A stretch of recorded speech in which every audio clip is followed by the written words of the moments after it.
الحمد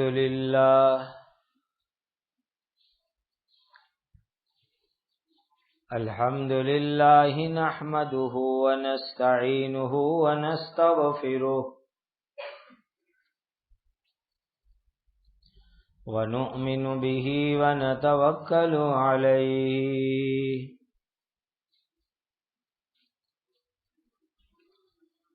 ونعوذ بالله من شرور أنفسنا ومن سيئات أعمالنا ونعوذ بالله من شرور أنفسنا ومن سيئات أعمالنا ونعوذ بالله من شرور أنفسنا ومن سيئات أعمالنا من يهده الله فلا مضل له ومن يضلله فلا هادي له وأشهد أن لا إله إلا الله وحده لا شريك له وأشهد أن سيدنا وشفيعنا ومولانا محمدا عبده ورسوله صلوات الله تبارك وتعالى عليه وعلى آله وأصحابه وذرياته وأهل بيته وأهل طاعته وبارك وسلم تسليما كثيرا أما بعد فأعوذ بالله من الشيطان الرجيم بسم الله الرحمن الرحيم فمن يرد الله أن يهديه يشرح صدره للإسلام ومن يرد أن يضله يجعل صدره ضيقا حرجا كأنما يصعد في السماء كذلك يجعل الله الرجس على الذين لا يؤمنون. یہ سورۃ الانعام کی آیت نمبر 125 ہے. اللہ سبحانہ و تعالی کے فرمان کا خلاصہ ہے سو جس شخص کو اللہ تعالی ہدایت تک پہنچنے کا ارادہ فرما لے وے اس کا سینہ اسلام کے لیے کھول دیتے ہیں، اور جس کو اس کی ضد کی وجہ سے گمراہ کرنے کا ارادہ کر لے تو اس کے سینے کو تنگ اور اتنا زیادہ تنگ کر دیتے ہیں کہ اس کو ایمان لانا ایسا مشکل معلوم ہوتا ہے جیسے اسے زبردستی آسمان پر چڑھنا پڑ رہا ہو. اسی طرح اللہ تعالی کفر کی گندگی ان لوگوں کے اوپر ڈال دیتے ہیں جو ایمان نہیں لاتے. وَهَذَا صِرَاطُ رَبِّكَ مُسْتَقِيمًا قَدْ فَصَّلْنَا الْآيَاتِ لِقَوْمٍ يَذَّكَّرُونَ. اور یہ اسلام تمہارے رب کا بتلایا ہوا سیدھا سیدھا راستہ ہے. جو لوگ نصیحت قبول کرتے ہیں ان کے لیے ہم نے اس راستے کی نشانیاں کھول کھول کر کے بیان کر دی ہے. لَهُمْ دَارُ السَّلَامِ عِنْدَ رَبِّهِمْ وَهُوَ وَلِيُّهُمْ بِمَا كَانُوا يَعْمَلُونَ.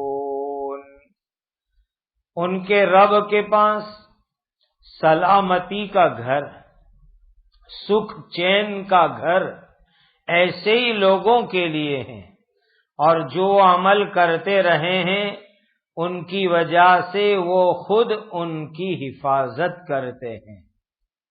وَيَوْمَ يَحْشُرُهُمْ جَمِيعًا يَا مَعْشَرَ الْجِنِّ قَدِ اسْتَكْثَرْتُم مِّنَ الْإِنسِ وَقَالَ أَوْلِيَاؤُهُم مِّنَ الْإِنسِ رَبَّنَا اسْتَمْتَعَ بَعْضُنَا بِبَعْضٍ وَبَلَغْنَا أَجَلَنَا الَّذِي أَجَّلْتَ لَنَا قَالَ النَّارُ مَثْوَاكُمْ خَالِدِينَ فِيهَا إِلَّا مَا شَاءَ اللَّهُ إِنَّ رَبَّكَ حَكِيمٌ عَلِيمٌ وَكَذَلِكَ نُوَلِّي بَعْضَ الظَّالِمِينَ بَعْضًا بِمَا كَانُوا يَكْسِبُونَ۔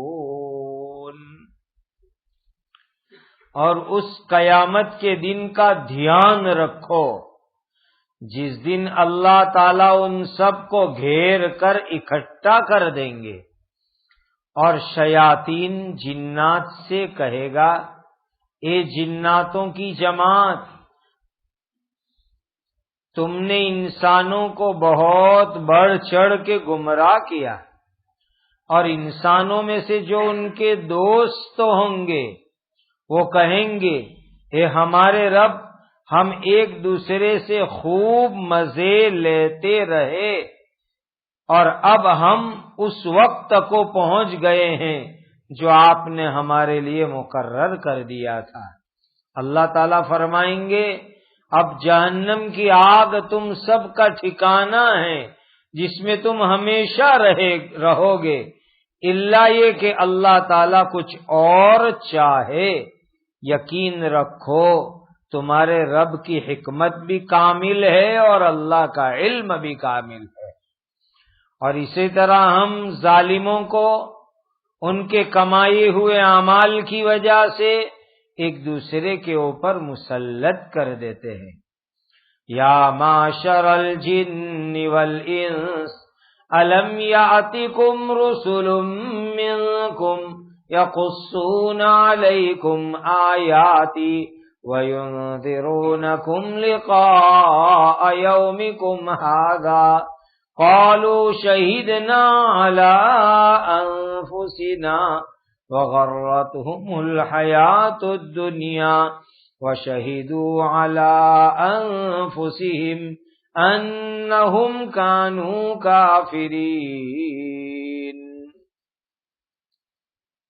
اے جنات اور انسانوں کی جماعتیں، کیا تمہارے پاس خود تم میں سے وہ پیغمبر نہیں آئے تھے جو تم کو میری آیتیں پڑھ پڑھ کر کے سناتے تھے اور تم کو اسی دن کا سامنا کرنے سے خبردار کرتے تھے جو قیامت کا دن آج تمہارے سامنے ہے؟ وہ کہیں گے، آج ہم نے خود اپنے خلاف گواہی دے دی ہے کہ واقعی ہمارے پاس پیغمبر آئے تھے اور ہم نے ان کو جھٹلایا تھا، اور در حقیقت ان کو دنیاوی زندگی نے دھوکے میں ڈال دیا تھا، اور اب انہوں نے خود اپنے خلاف گواہی دے دی کہ وہ کافر تھے۔ اللہ سبحانہ و تعالی بہت سے لوگوں کے دلوں کو کھول دیتے ہیں، ایمان قبول کرنے کی صلاحیت ان کے دلوں کے اندر پیدا فرما دیتے ہیں۔ جیسے خود ہم اپنی حالت کو دیکھ لے وے، الحمدللہ اللہ نے ہمارے سینوں کو، دلوں کو کھول دیا ہے، ہمارے دلوں میں اللہ کے فضل اور توفیق سے ایمان ہے، اسلام ہے، اور اس کے اوپر ہم کو پورا اطمینان ہے۔ ایمان اسلام دل کے اندر آ جاوے اور اس پر اطمینان ہو جاوے، یہ بھی اللہ تعالی کی بہت بڑی نعمت ہے۔ بڑے بڑے ہوشیار لوگ بہت بڑے بڑے عقل مند لوگ، آج ان کے دلوں کے اندر ایمان اسلام نام کی کوئی چیز نہیں ہے۔ بعض لوگ زبان سے بھی کہتے ہیں اسلام بہت اچھا مذہب ہے، بہت اچھا اسلام مذہب ہے، لیکن اسلام دل میں نہیں اترتا، صرف زبان پر رہتا ہے، تو اس سے تو جنت ملے گی نہیں، اس سے تو کام بنے گا نہیں۔ ایمان وہی اللہ کے یہاں چلتا ہے جو دل کے اندر اترا ہوا ہو اور دل کی خوشی کے ساتھ آدمی اس کو قبول کر لے رہے۔ ایک قصہ یاد آ گیا، حضرت مولانا محمد علی صاحب مونگیری رحمت اللہ علیہ بہت بڑے عالم دین تھے۔ لکھنؤ میں ندوۃ العلماء بہت بڑا مدرسہ ہے، اس کے فاؤنڈرز میں سے ایک تھے، بانیوں میں سے تھے۔ بہار میں منگیر میں ان کی قبر ہے، وہاں ان کی خانقاہ ہے۔ ہمارے ایکس راشٹرپتی عبدالکلام جب وہاں گئے تھے تو انہوں نے بھی ان کی قبر کے اوپر کھڑے ہو کر ایصال ثواب دعائے مغفرت کی تھی۔ بہت بڑے عالم تھے حضرت مولانا محمد علی مونگیری رحمت اللہ علیہ۔ ایک مرتبہ مہاتما گاندھی جی سے حضرت کی بات ہوئی تو گاندھی جی تعریف کرنے لگے، تمہارا اسلام مذہب بہت اچھا ہے، اسلام میں یہ خوبی ہے، یہ اخلاق ہے، تمہارے نبی اتنے اچھے ہیں، نبی کی زندگی سیرت اتنی اچھی ہے، اگر میں اور آپ ہوتے تو ہمارے تو پھولے نہیں سماتے کہ مہاتما گاندھی جی اسلام کی اتنی تعریف کر رہے ہیں، ہم تو فوراً خوش ہو جاتے ہیں، کوئی ذرا سی بات بھی کسی غلط مقصد سے بھی کر دے وے ہم فوراً ایک دم خوش ہو جاتے ہیں۔ لیکن اللہ کے نیک بندوں کی حالت کیسی ہوتی ہے؟ حضرت مولانا محمد علی مونگیری رحمت اللہ علیہ سنتے رہے گاندھی جی کی بات۔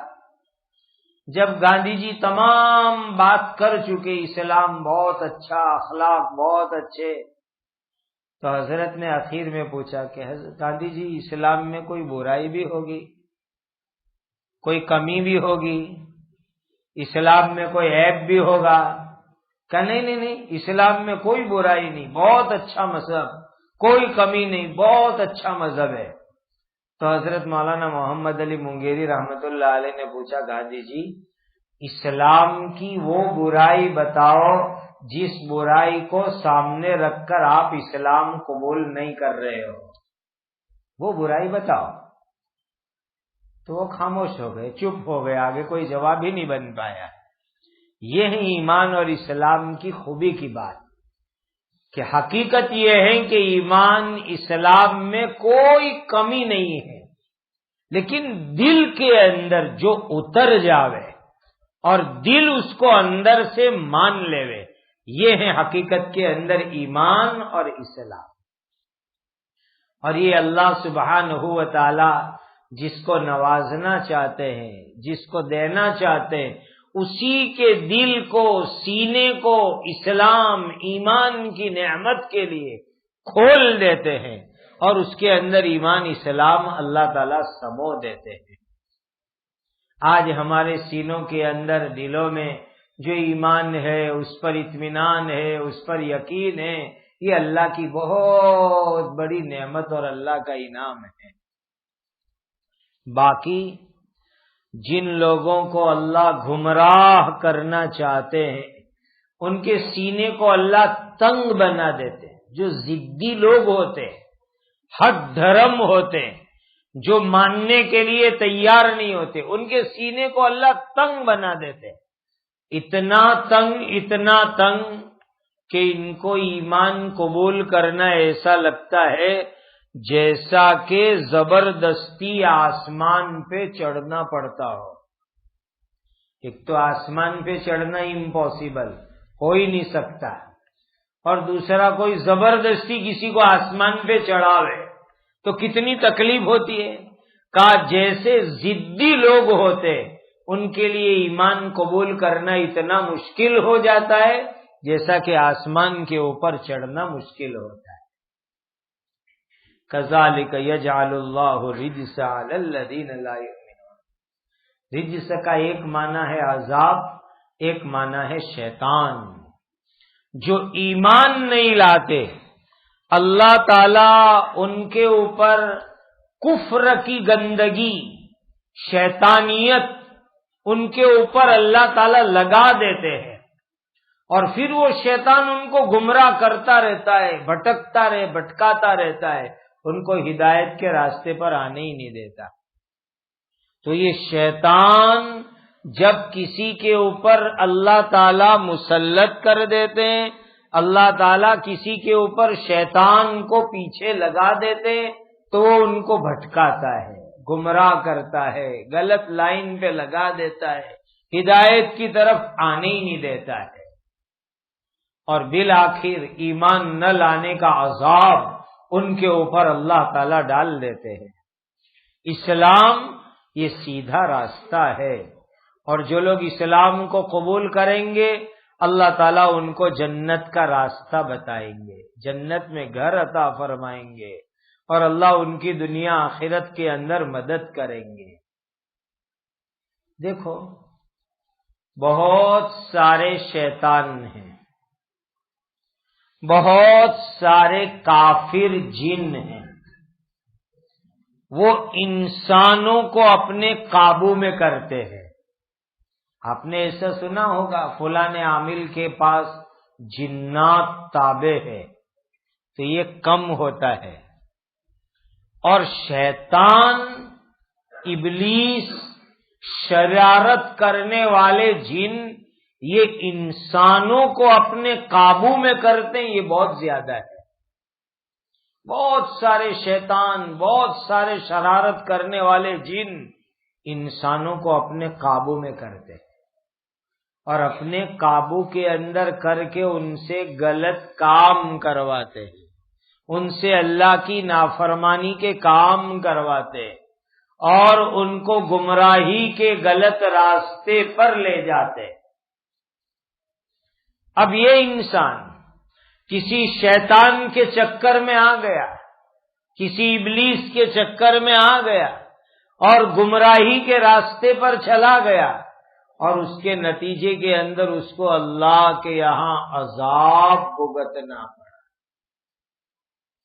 تو پھر ان لوگوں کو کہا جائے گا کہ ارے جناتو، تم نے انسانوں کو اپنے قابو میں کر لیا، بہت سارے انسانوں کو، اور ان کو گمراہ کر دیا، تو اب دیکھیں گے کہ یہ تو انسان جنات سب مل کے جہنم کی آگ میں جلنا پڑ رہا ہے۔ تو اس دن قیامت کے دن کہیں گے کہ نہیں، ہم نے کسی کو قابو میں نہیں کیا تھا، یہ تو ایک دوسرے کا کام پڑتا تھا، ضرورت پڑتی تھی مدد کی تو ایک دوسرے سے ہم ملتے تھے، باقی ہم نے کسی کو قابو میں نہیں کیا تھا۔ اس دن انکار کر دیں گے۔ تو آج دنیا میں حقیقت یہ ہے کہ شیطان انسانوں کو قابو میں کر کے گمراہ کرتے اور غلط راستے پر لے جاتے، لیکن جب جہنم کے اندر ساتھ میں جلنے کی باری آئے گی تو اس وقت کے اوپر انکار کریں گے کہ نہیں، ہم تو آپس میں ایک دوسرے سے کام نکالتے تھے، مزے لیتے تھے۔ اس سے ایک بات یہ سمجھ میں آئی کہ بہت سارے انسان جناتوں سے کام لیتے ہیں، اور بہت سارے جنات انسانوں سے کام لیتے ہیں۔ جیسے انسان کے کام میں آتے ہیں، انسان سے کام لیتے۔ ایک سیٹ ہے اپنے نوکر سے کام لے گا، ایک باس ہے اپنے ہاتھ کے نیچے کے لوگوں سے کام لے گا۔ ایسا سلسلہ انسانوں اور جناتوں میں بھی چلتا رہتا ہے کہ بہت سارے انسان جناتوں سے کام کرواتے ہیں، اور بہت سارے جنات انسانوں سے کام کرواتے ہیں۔ یہ بھی دنیا کے اندر ہے۔ اس سلسلے میں ایک بات یاد رکھنی چاہیے کہ اگر کوئی انسان کسی جنات سے کوئی فائدہ لینا چاہے تو یہ اچھی بات نہیں ہے۔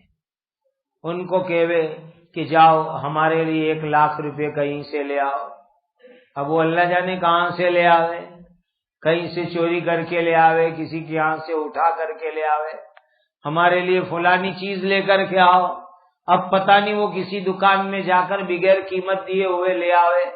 اسی لیے اس طرح جناتوں سے کوئی ایسا کام کروانا جس میں اپنا بینیفٹ اور فائدہ ہو، یہ اچھی بات نہیں، اس میں حرام کا، غلط، ناجائز وغیرہ بھی آ سکتا ہے۔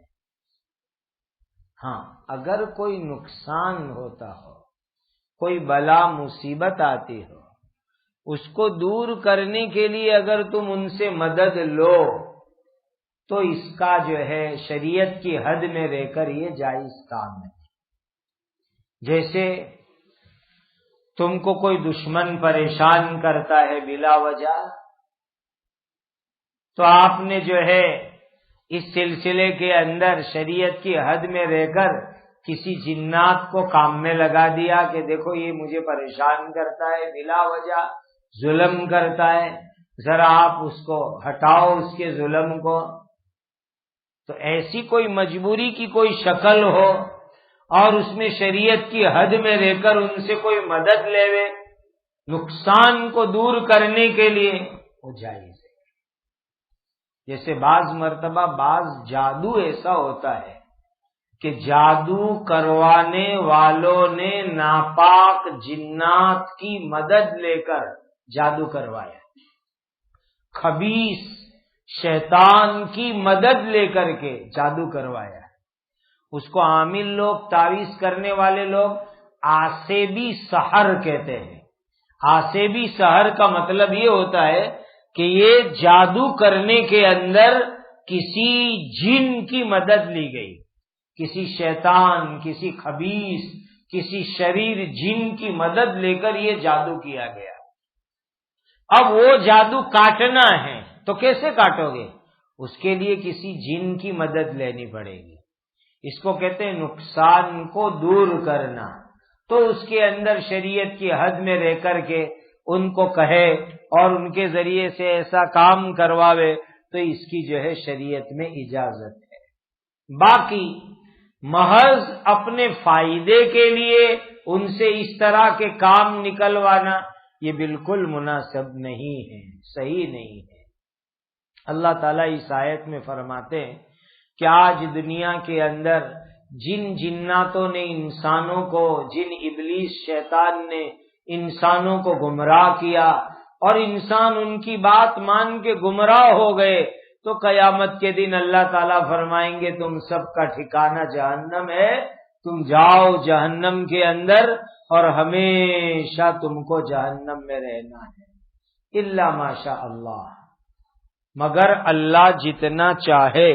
یعنی اللہ تعالیٰ نے یہ فیصلہ کر دیا ہے کہ جہنم میں ہمیشہ کافروں نافرمانوں کو رہنا ہے، یہ خدا کا اٹل فیصلہ ہے۔ اللہ تعالیٰ آخرت کے اندر بعض ظالموں کو بعض ظالموں کے ساتھ ان کے گناہوں کی وجہ سے ملا دیں گے۔ دیکھو جنت میں درجے نیک لوگوں کے ساتھ نیک اعمال کی برکت سے ایک ساتھ ملیں گے۔ جیسے ایک آدمی بہت صدقہ کرتا ہے تو صدقہ کرنے والوں کے ساتھ ان کو جنت میں اللہ مقام عطا فرمائیں گے۔ ایک آدمی بہت تہجد پڑھتا ہے تو اس کو دوسرے تہجد پڑھنے والوں کے ساتھ اللہ جنت میں مقام عطا فرمائیں گے۔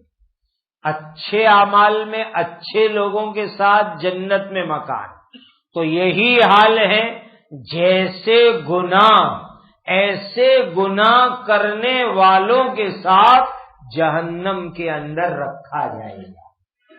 آدمی جیسی برائی کرے گا، جو دوسرے ایسی برائی کرنے والے ہیں، ان برائی کرنے والوں کے ساتھ اللہ تعالیٰ ان کو جہنم کے اندر ملا کر کے رکھیں گے۔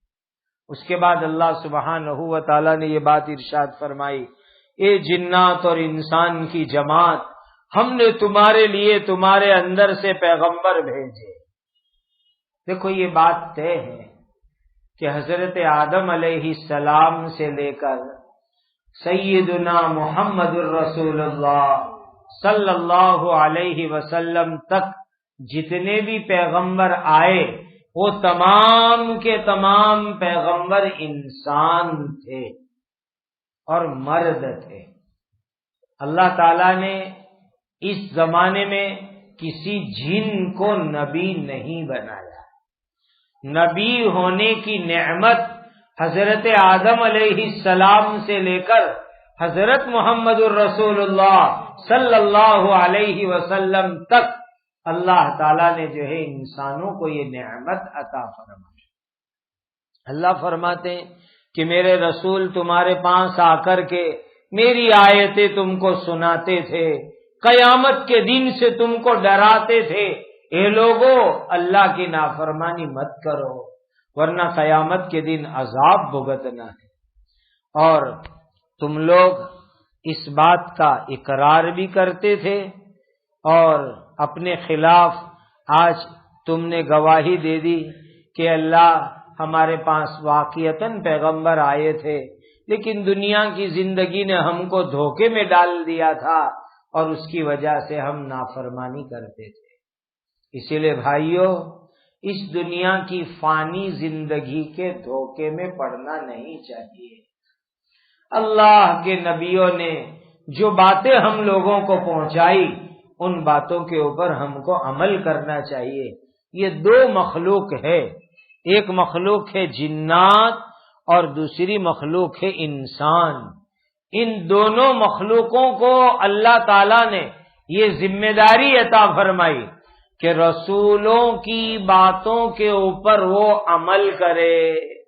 یہ دو مخلوق کی ذمہ داری۔ دیکھو یہ جانور ہے نا، پرندے جانور، ان کے لیے کوئی شریعت نہیں ہے کہ ان کو شریعت کے قانون پر عمل کرنا ہو، کچھ حلال ہو کچھ حرام ہو، ان کے لیے کچھ نہیں ہے۔ بس یہ دو مخلوق ہے، ایک ہم انسان ہیں اور دوسرے جنات ہیں۔ یہ دو مخلوقوں کو اللہ کے رسولوں کے ذریعے اللہ کی جو باتیں آئی، احکام آئے، اس کے اوپر ان کو عمل کرنا ہے۔ اللہ سبحانہ و تعالی ہم سب کو ایسا بنا دے کہ ہم رسولوں کی باتوں کو ماننے والے بنے اور رسولوں کی نافرمانی سے ہم اپنے آپ کو بچانے والے بنے۔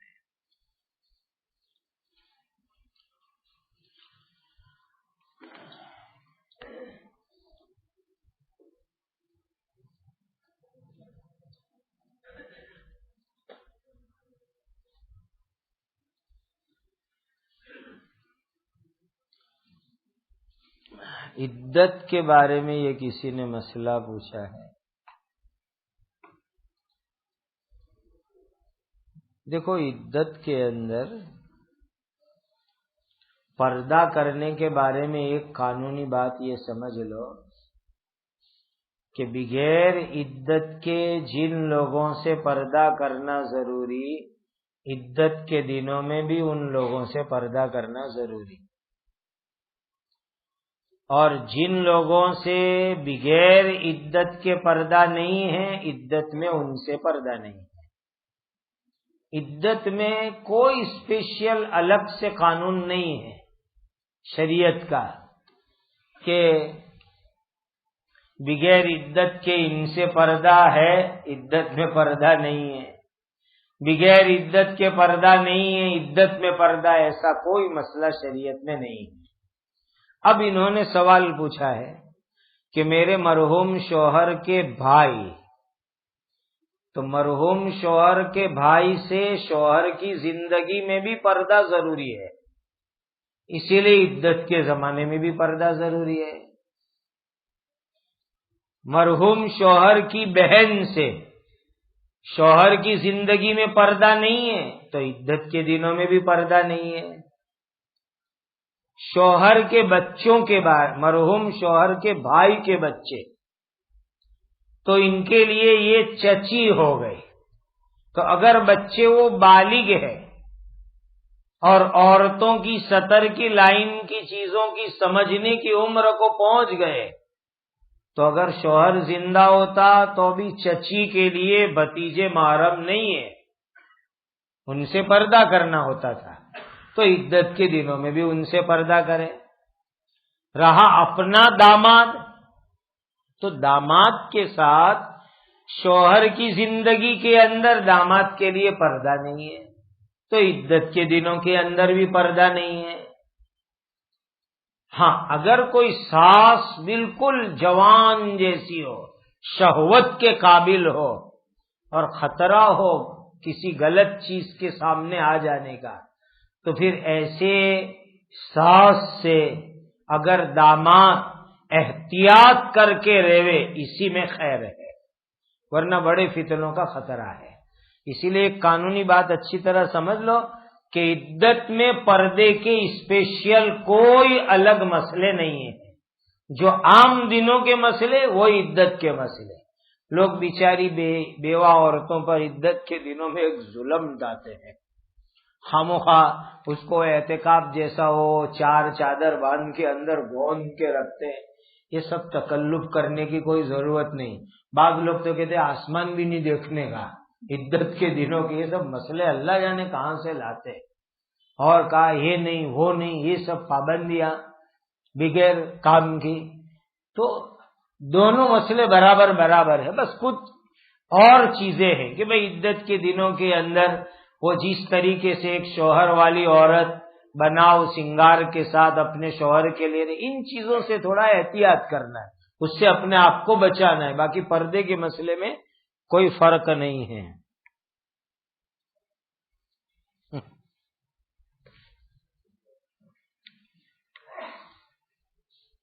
یہ کسی نے ویرے کے متعلق سوال کیا ہے۔ Property tax, water charge, draining charge, solid waste, street light charge, کیا پیچھے ہے؟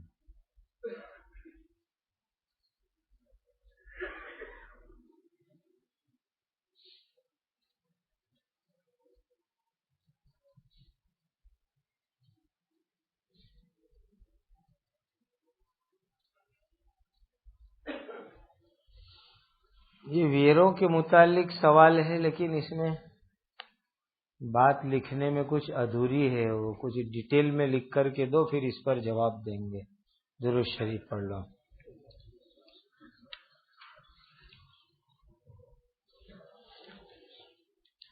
الحمد للہ رب العالمین، اللہم صل علی سیدنا محمد وعلی آل سیدنا محمد صلاة تنجینا بها من جمیع الاحوال والآفات وتقضی لنا بها جمیع الحاجات وتطہرنا بها من جمیع السیئات وترفعنا بها عندك اعلی الدرجات وتبلغنا بها اقصى الغایات من جمیع الخیرات فی الحیاة وبعد الممات انك على كل شيء قدير ربنا آتنا في الدنيا حسنة وفي الآخرة حسنة وقنا عذاب النار ربنا هب لنا من أزواجنا وذرياتنا قرة أعين واجعلنا للمتقين إماما یا ذا الجلال والإکرام۔ اے اللہ ہمارے سب گناہوں کو معاف فرما دیجیے۔ اے اللہ ہم کمزور ہیں، امتحان اور آزمائش کے قابل نہیں ہیں، ہم سب کے ساتھ اے اللہ اپنے فضل سے عافیت کا معاملہ پر، سہولت کا، عزت کا، یسر کا، آسانی کا معاملہ فرما۔ اے اللہ پورے عالم میں جتنے بھی اہل ایمان جس لائن کی پریشانی میں ہیں، اے اللہ اپنے فضل سے ان کی پریشانیوں کو دور فرما، تمام بیماروں کو شفا عطا فرما، جن پر جن جادو کے اثرات ہیں، جن کے مکانوں میں اثرات ہیں، اے اللہ ان سب کو اس مصیبت سے نجات عطا فرما۔ اے اللہ تمام مدارس کی، مساجد کی، مکاتب کی، خانقاہوں کی، جماعتوں کی، مراکز کی، تمام دین کے کاموں کی کام کرنے والوں کی بھرپور حفاظت اور نصرت فرما۔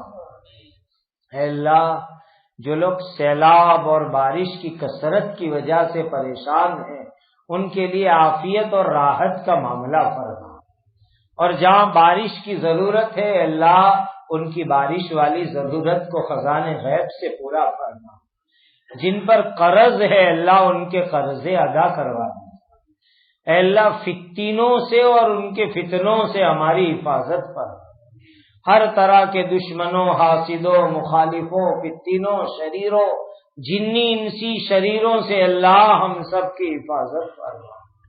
جتنے بچے ناظرہ پڑھ رہے ہیں، جتنے بچے حافظ ہو رہے ہیں، جتنے بچے عالم ہو رہے ہیں، اے اللہ ان تمام کی عافیت سے تکمیل فرما، اے اللہ پورے عالم کے اندر امن و امان قائم فرما، ہمارے ملک میں بھی امن و امان، عدل و انصاف قائم فرما، اے اللہ یہاں رہنے والی تمام قوموں کے لوگوں کے بیچ میں آپس میں رواداری عطا فرما، ایک دوسرے کے حقوق کی ادائیگی کا اہتمام عطا فرما، اے اللہ ظالموں کے ظلم سے حفاظت فرما، ظالموں کو بھی ایمان کی دولت سے مالا مال فرما، اے اللہ ہمیں زندگی کا ہر کام حضرت نبی کریم صلی اللہ علیہ وسلم کی سنت کے مطابق کرنے والا بنا دے، جن جن لوگوں نے حج میں جانے کے ارادے کیے ان تمام کو اللہ حج مبرور، زیارت مقبول عطا فرما،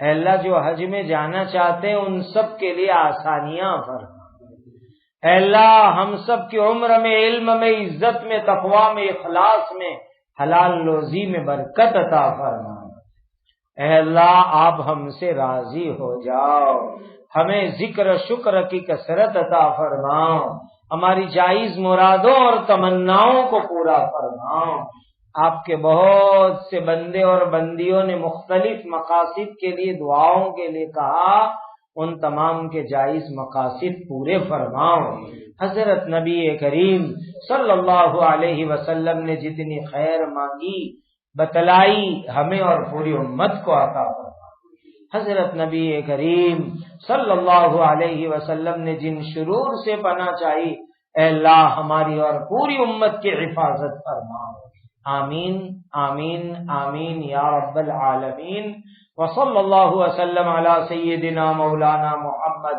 وعلی آلہ واصحابہ اجمعین، سبحان ربک رب العزت عما یصفون وسلام علی المرسلین والحمد للہ۔